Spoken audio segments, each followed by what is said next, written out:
Wenn ihr einen Typen findet, der so ist, heiratet ihn.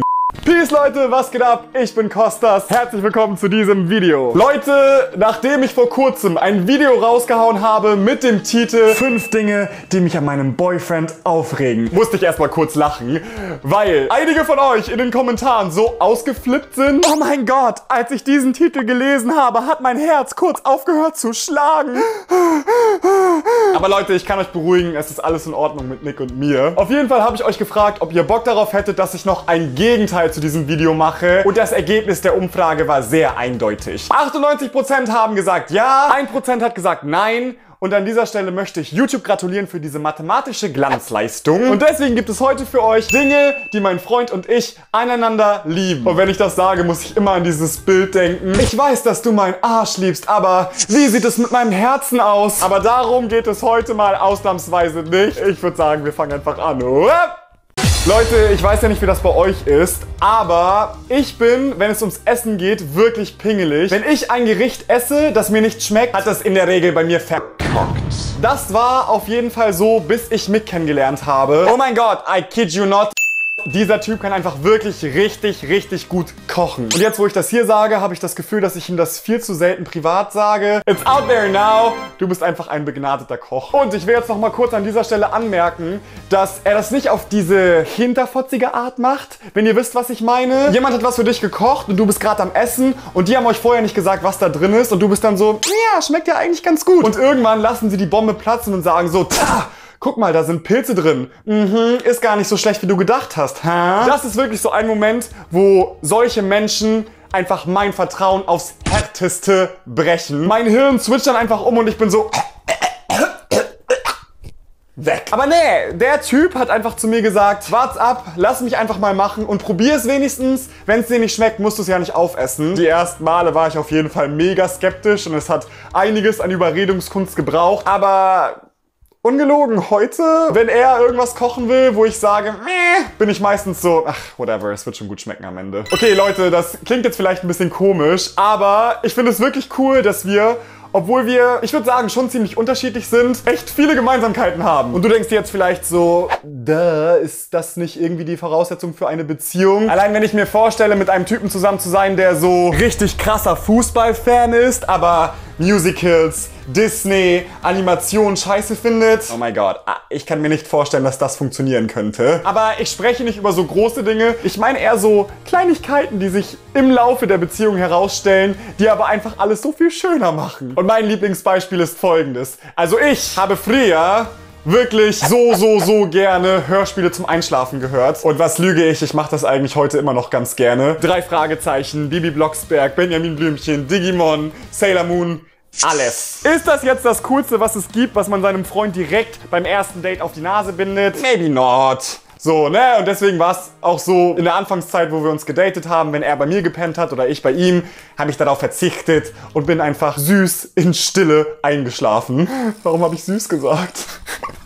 Aber ja, dann kam der Tag, an dem ich zu ihm gezogen bin. Er war bei mir in meinem Zimmer und ich glaube, er hat dort die Kiste gesehen, in der ich meine ganzen alten Kassetten aufgehoben habe. Und ich dachte schon so, oh fuck, he's gonna break up with me. Das ist so uncool. Und dann hat er auf einmal gesagt so, hä, richtig cool, ich habe auch noch welche zu Hause, nimm die mal mit. Und in diesem Moment dachte ich so, also Leute, wenn ihr einen Typen findet, der so ist, der einfach mit euch fucking Bibi Blocksberg Kassetten zum Einschlafen hört, dann heiratet ihn so. Bei dem nächsten Punkt bin ich so ein bisschen zwiegespalten, denn ich hatte ihn auch schon im letzten Video erwähnt. Denn manchmal, ungelogen, regt er mich einfach des Todes auf, aber auf der anderen Seite ist das auch so eine Eigenschaft, die ich an Mick total liebe. Nämlich ist er so jemand, der ganz viele Dinge im Leben sehr realistisch betrachtet und seine Entscheidung meistens aufgrund von rationalen Argumenten fällt. Und ich bin sehr stolz, dass ich diesen Satz in einem Rutsch rausgebracht habe. Yes! Kostas. Ich weiß nicht, ich nenne das immer so den Kopftypen. Und bei mir, naja, ihr könnt euch jetzt schon denken, wie diese Geschichte weitergeht, ist es eher andersrum. Auch nicht zu 100%, aber ich würde sagen so gute 80% bin ich eher der Herztyp. Ein passendes Beispiel wäre wohl, dass ich mir vor kurzem die AirPods gekauft habe. 2 Wochen bevor die große Messe von Apple war, auf der die ihre neuen Produkte vorgestellt haben. Und ein Kumpel von mir meinte so, yo Digga, warum wartest du nicht noch die 2 Wochen? Dann werden sie vielleicht neue AirPods ankündigen und dann kannst du dir die kaufen. Das wäre doch viel besser. Aber ich weiß nicht, ich hatte einfach dieses Gefühl, diese Ungeduld und diese Freude in mir, dass ich die jetzt einfach haben wollte. Und deswegen dachte ich so, whatever. Zur Not kann ich sie immer noch umtauschen oder so. So halt. Das sind jetzt eher so kleine, unbedeutende Sachen, aber so im größeren Rahmen habe ich halt manchmal auch Phasen, wo mich Dinge einfach verrückt machen. Obwohl ich weiß, dass es rationale Gründe dafür gibt, dass ich mich überhaupt nicht verrückt machen müsste, kann ich das einfach nicht kontrollieren. Und Mick ist in solchen Fällen einfach oft so, das klingt jetzt mega kitschig, aber wie so ein Fels in der Brandung, weil mir hilft es dann einfach, die Dinge nochmal von ihm zu hören. Und oft ist es auch so, dass er noch, weiß ich nicht, weiter darüber nachdenkt und er mir noch bessere, ja, realistischere Gründe nennen kann, warum es sich nicht lohnt, sich total Koko zu machen. Ja. Das mag ich sehr an ihm. Eine weitere Sache, die ich liebe, ist, dass Mick und ich streiten. Und wenn du dich jetzt fragst, warum? Na, ist doch ganz einfach. Weil ich das Drama liebe. Nein, aber lass mich diesen Satz nochmal umformulieren. Ich liebe an ihm, dass ich mit ihm streiten kann. Aus 2 Gründen. Also, Nummer 1. Wir sind jetzt schon fast 6 Jahre zusammen. Und ihr könnt euch sicherlich vorstellen, dass in der Zeit schon 200 Streits passiert sind. Aber das Gute daran ist, selbst wenn wir uns gerade richtig ätzend finden und wir uns sonst was an den Kopf werfen, weiß ich, dass wir uns danach wieder vertragen werden. Und das Vertragen macht immer am meisten Spaß. Durch gute Zeiten zusammenzugehen ist immer einfach, aber durch Streitsituationen zu kommen, das bedarf schon Interesse von beiden Seiten und das bedeutet, dass beide diese Freundschaft oder Beziehung wollen. Und der zweite Grund ist, dass das einfach verhindert, dass sich in einem von uns mega viel Wut anstaut, die dann irgendwann explodiert und dann wirklich ein ernsthaftes Problem für die Beziehung darstellen könnte. Nee, aber ganz ehrlich, da sehe ich momentan keine Gefahr, denn wir sind beide viel zu zickig, als dass wir mal die Schnauze halten könnten. Führt das dazu, dass wir uns ab und zu wegen total banalen Kleinigkeiten in die Haare kriegen? Selbstverständlich. Aber ganz ehrlich, das ist es mir wert und ich habe es lieber so als andersrum.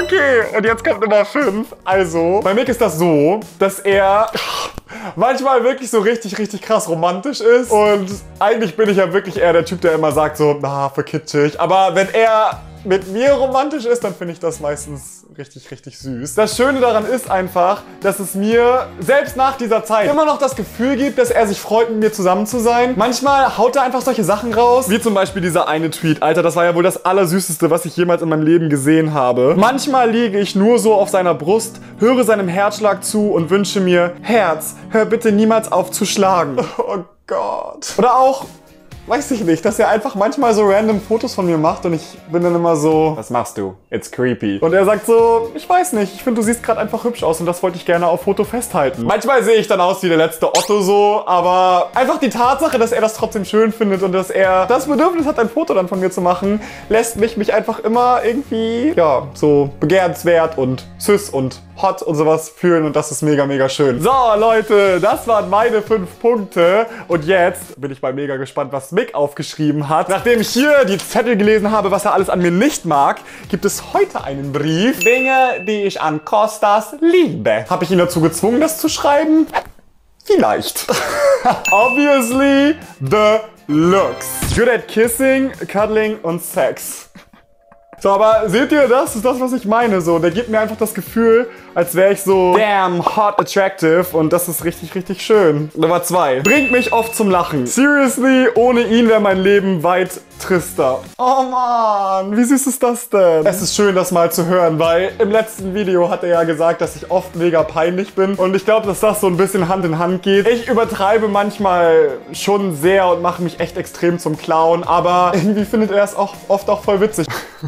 Okay, wartet mal, hier steht, fordert mich geistig heraus. Beispiel, spricht mir nicht nach dem Mund, sondern sucht nach Kontra zu meinen Behauptungen. In Diskussionen, bei Feedback zu meiner Kunst und so weiter.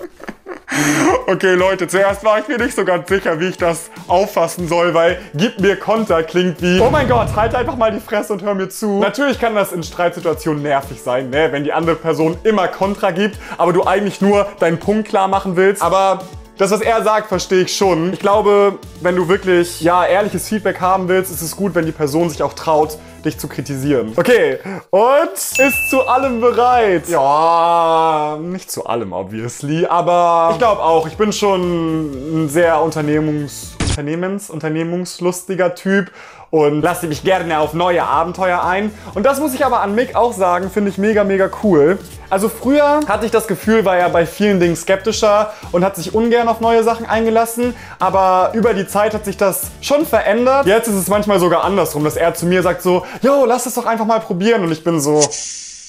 Hast du mal die Beschreibung zu dem Event gelesen? Klingt jetzt nicht so spannend. Aber er ist so, komm, es ist besser als zu Hause rumzusitzen, deswegen let's go. Und das Letzte, gib mir das Gefühl, gebraucht zu werden und zeig gleich auf mich aufzupassen. Daher brauche ich niemanden sonst. Oh mein fucking God. How cute is that? Aber seht ihr, das ist wieder so ein bisschen das Gegenstück zu dem, was ich vorher gesagt habe. Also ich glaube, was er damit meint, ist, dass er wirklich sich selber wahrscheinlich auch manchmal als Fels in meiner Brandung sieht, wenn meine Gefühle mal wieder Party in meinem Körper machen und ich dabei bin, meinen Kopf zu verlieren, ist er immer da, der mir hilft. Aber wenn er zum Beispiel mal Schwierigkeiten hat oder er jemanden braucht, der für ihn da ist, dann bin ich das halt. Gut, Leute, so. Ich wollte dieses Video noch aus einem weiteren Grund machen. Ich wollte mich mit diesem Video in eine Situation bringen, in der ich Komplimente annehmen muss. Ich weiß nicht, wie das bei euch ist, aber ich habe manchmal schon Schwierigkeiten damit, wenn mir jemand sagt so, hey, du bist richtig gut darin oder das hast du mega gerockt, dann bin ich so, ich weiß nicht, so, Und das finde ich eigentlich mega nervig. Wenn dir jemand sagt, was er an dir gut findet, dann ist das doch nett und schön. Und ich finde, für ein gesundes, starkes Selbstbewusstsein ist es wichtig, dass man sich seiner Stärken bewusst ist. Man sollte dabei nicht arrogant und eklig werden, aber zu wissen, was man zu bieten hat, ist auf jeden Fall von Vorteil. Und ich dachte mir, dass dieses Video eine geeignete Möglichkeit dafür wäre. Wenn euch jemand Komplimente macht, dann nehmt sie gerne an und macht euch bewusst, worin ihr gut seid. Und deswegen würde ich es richtig cool finden, wenn jeder von euch mal eine Sache in die Kommentare schreibt, die er an sich selber mag oder von der er denkt, dass er sie selber richtig gut kann. Gut, so Leute, dann hoffe ich, dass euch dieses Video Spaß gemacht hat. Vielen Dank an Yannick für den Schnitt und wir sehen uns am Freitag wieder mit meinem nächsten Commentostas. Es wird um das Thema, was hast du Dummes gemacht, wenn du verliebt warst, gehen. Gut, dann sehen wir uns. Haut rein, Leute. Bis dann.